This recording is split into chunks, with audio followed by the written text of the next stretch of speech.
This they gave accent in the sweetest strain that ever opened an enamored vein, when my constrained heart needs wouldst have mine ear yet more delighted. Force way forth and hear. To which end I, commanded with all signs, stern looks could make, for not a joint of mine had power to stir, my friends to rise and give my limbs free way. They freely strive to drive their ships still on, when far from will to loose, Eurylochus and Perimedes rose to wrap me surer, and oppressed me more with many a hawser than had used before, when rowing on, without the reach of sound, my friends unstopped their ears and me unbound, and that isle quite we quitted. But again fresh fears employed us.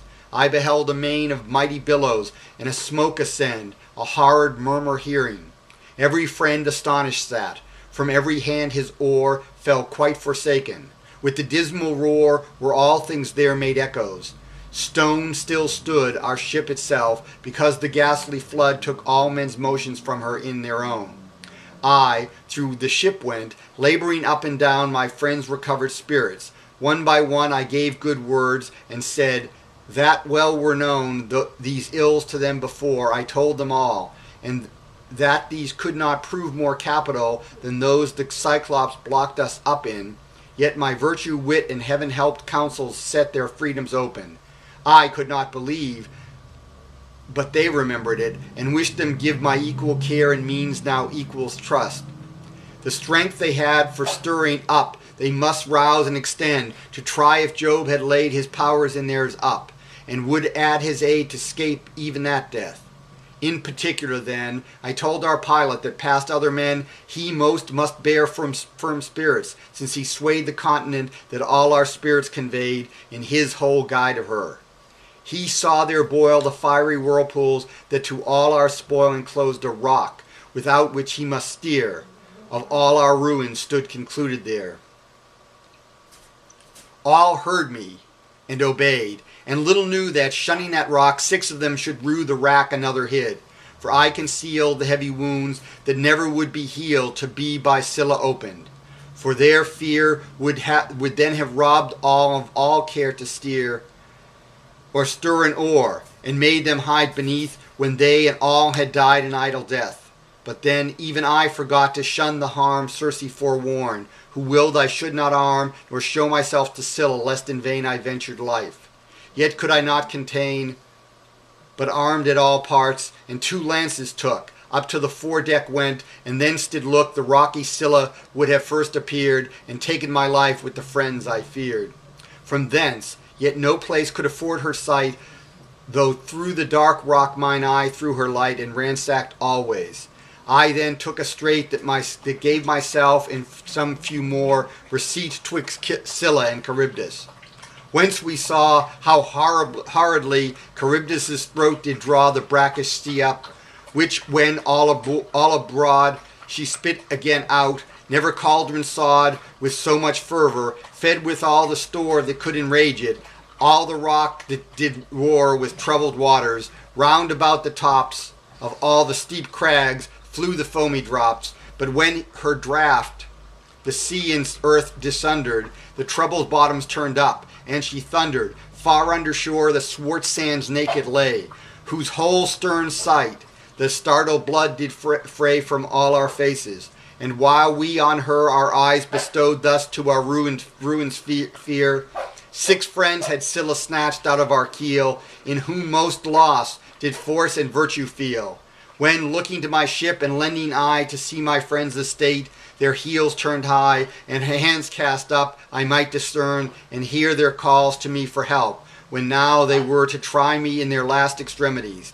And as an angler, medicine for surprise, or of little fish sits pouring from the rocks, from out the crooked horn of a fold-bred ox, and then with his long angle hoists them high up to the air, then slightly hurls them by, when helpless, sprawling on the land they lie, so easily Scylla to her rock had wrapped my woeful friends, and so unhelped, entrapped, struggling they lay beneath her violent rape, who in their tortures desperate of escape shrieked as she tore, and up their hands to me still threw for sweet life. I did never see in all my sufferance ransacking the seas a spectacle so full of miseries. Thus, having fled these rocks, these cruel dames, Scylla, Charybdis, where the king of flames hath offerings burnt to him, our ship put in, the island that from all the earth doth win the epithet faultless, where the broad of head and famous oxen for the sun are fed, with many fat flocks of that high-gone god. Set in my ship, mine ear reached where we rode the bellowing of oxen, and the bleat of fleecy sheep, that in my memory's seat put up the forms that late had been impressed by dread Aeaean Circe, and the best of souls and prophets, the blind Theban seer, the wise Tiresias, who was grave decreer of my return's whole means, of which this one in chief he urged, that I should always shun the island of the man-delighting sun. When, sad at heart for our late loss, I prayed my friends to hear fit counsel, though dismayed with all ill fortunes which was given to me by Circe's and Tiresias' prophecy, that I should fly the isle where was adored the comfort of the world, for ills abhorred were ambushed for us there, and therefore willed that they should put off and leave the isle.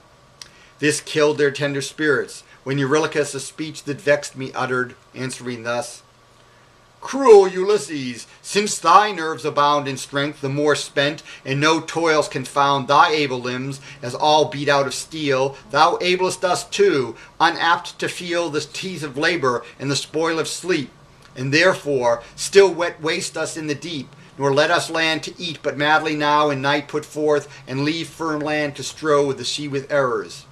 All the rabid flight of winds that ruin ships are bred in night.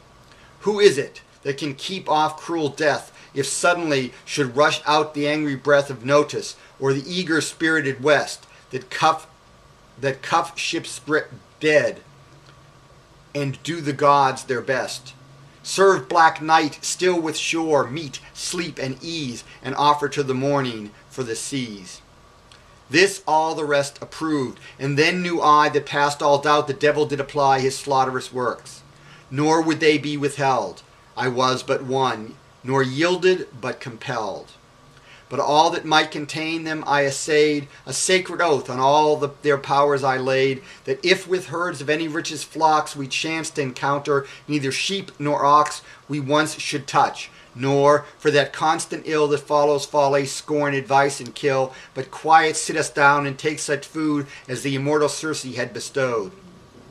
They swore all this in the severest sort, and then we anchored in the winding port near a fresh river, where the longed-for shore they all flew out to, took in victuals store, and being full, thought of their friends and wept their loss by Scylla, weeping till they slept.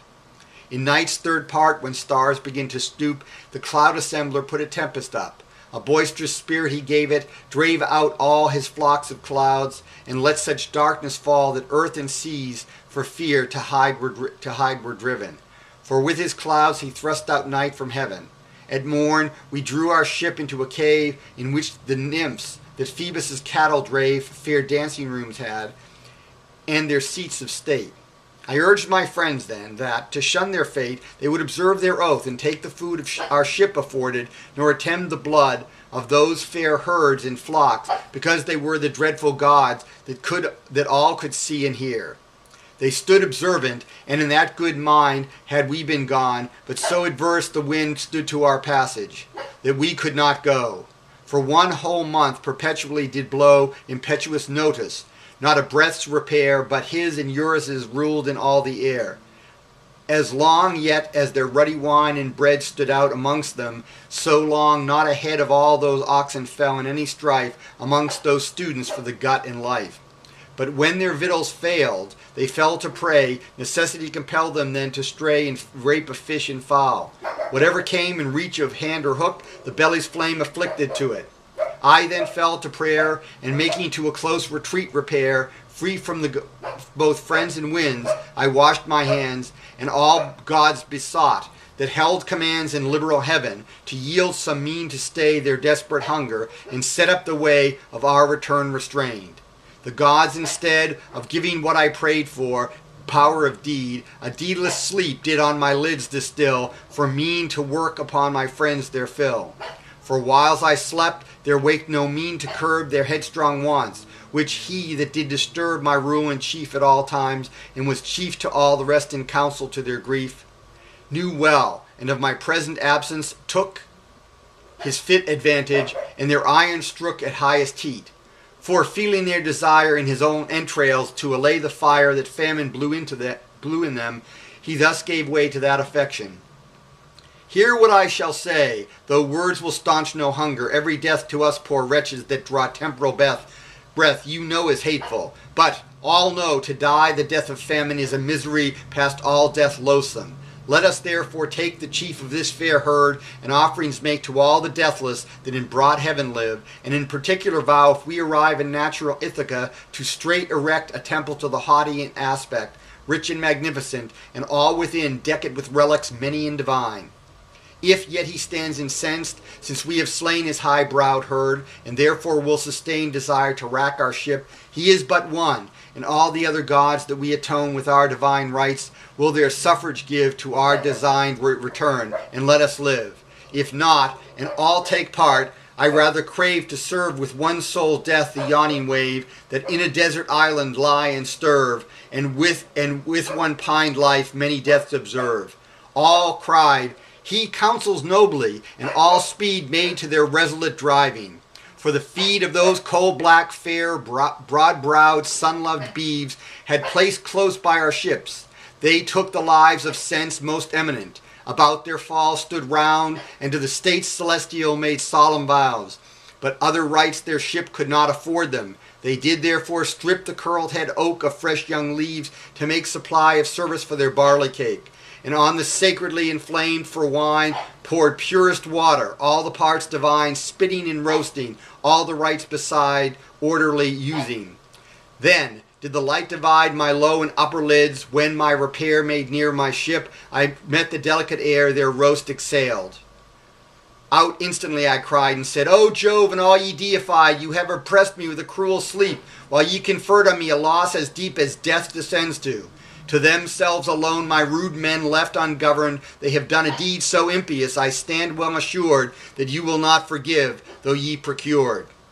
Then flew Lampetie with the ample road up to her father with the golden globe, ambassadress to inform him that my men had slain his oxen. Heart incensed then he cried, Revenge me, father, and the rest, both ever living and forever blessed. Ulysses' impious men have drawn the blood of these my oxen, that it did me good to look on, walking all my starry round, and when I trod earth all with meadows crowned. Without your full amends I'll leave heaven quite, dis and the dead adorning with my light.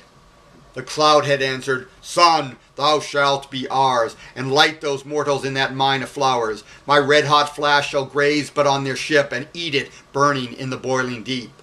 This by Calypso I was told, and she informed it from the verger Mercury. Come to our ship, I chid and told by name each man how impiously he was to blame, but chiding got no peace, the beeves were slain. When straight the gods forewent their following pain with dire ostents. The hides the flesh had lost crept all before them, and the flesh did roast, it bellowed like the ox itself alive. And yet my soldiers did their dead beeves drive through all these prodigies and daily feasts. 6 days they banqueted and slew fresh beasts. And when the 7th day Jove reduced the wind that all the month raged, and so did bind our ship and us, was turned and calmed, and we launched, put up mast, sails hoised, and to sea. The island left so far that land nowhere, but only sea and sky had power to appear. Jove fixed a cloud above our ship, so black that all the sea it darkened. Yet from a rack she ran a good free time, till from the west came Zephyr ruffling forth, and put her breast out in a singing tempest. So most vast it burst the gables that made sure our mast. Our mast came tumbling down, our cattle down rushed to the pump, and by our pilot's crown the mainmast past his fall, pashed all his skull. And all this rack but one flaw made it full. Off from the stern the steersman diving fell, and from his sinews flew his soul to hell. Together all this time Jove's thunder chid, and through the ship his lightning glid, till it embraced her round. Her bulk was filled with nasty sulphur, and her men were killed. Tumbled to sea, like sea mews swum about, and there the date of their return was out. I tossed from side to side still, till all broke her ribs were with the storm, and she did choke with let-in surges. From the mast torn down, tore up her piecemeal, and for me to drown her left little undissolved. But to the mast there was a leather thong left, which I cast about it and keel, so sat tossed with baneful weather, till the west had lost his stormy tyranny. And then arose the south, that bred me more abhorred woes, for back again his blast expelled me quite on ravenous Charybdis.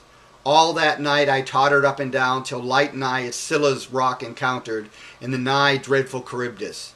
As I drave on these, I saw Charybdis supping up the seas, and had gone up together, if the tree that bore the wild figs had not rescued me. To which I leaped and left my keel, and high chambering upon it, did as close imply my breast about it as remorse could. Yet might my feet on no stub fasten hold to ease my hands, the roots were crept so low beneath the earth, and so aloft did grow the far spread arms, that though good height I gat, I could not reach them. To the main bowl flat I therefore still must cling, till up again she belched my mast, and after that amain my keel came tumbling. So at length it chanced to me, as to a judge that long advanced to judge a sort of hot young fellow's jars, at length time frees him from their civil wars, when glad he riseth and to dinner goes.